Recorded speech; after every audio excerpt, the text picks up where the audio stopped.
Lang humana, tapos na po akong magdidilig ng aking garden langka. Kanina lang ako tapos langga. Bumalik lang talaga ako dito mga langga para maglinis ng aking mga paa mga langga kasi ang daming lapok mga langga. Nagdidilig ako mga langga kasi kagabi hindi umuulan. So nandito ako sa may sapa po namin mga langga. Ayan lang.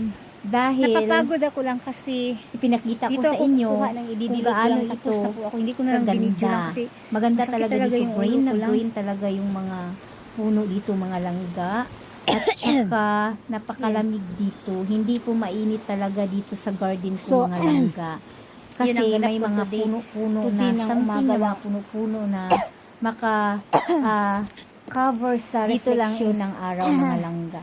So patungo na ako sa garden Maganda ko yan sana mga dito lang langga. kapag Good morning dito pala, ka na lang good morning. magbabao ng So pagkain mo 7 na ako pang-lunch. nakapunta dito kasi Kaya lang matagal ako kasi walang maiiwan sa anak ko. Kailangan ko Nag-prepare pang pa ako ng maglabas pagkain sa sa balay, kanya, kaya natagalan magpakain ako ng aso pumunta, sa balay. kaya andito ang init. Ayun, maglilinis Na-absent sa ko sa bahay. init mga langga, Kailangan ko but pang it's gawin yun okay lang. mga langga. Distance talaga So, dito lang. pagod Kaya ang madali katawan ko lang yan kasi mga langga, may sakit yung may ulo motor ko. ako. So, medyo nahinghina talaga ako dyan mga langga. Akala ko talaga So, maya lang. matadala na ako ng hospital mga langga.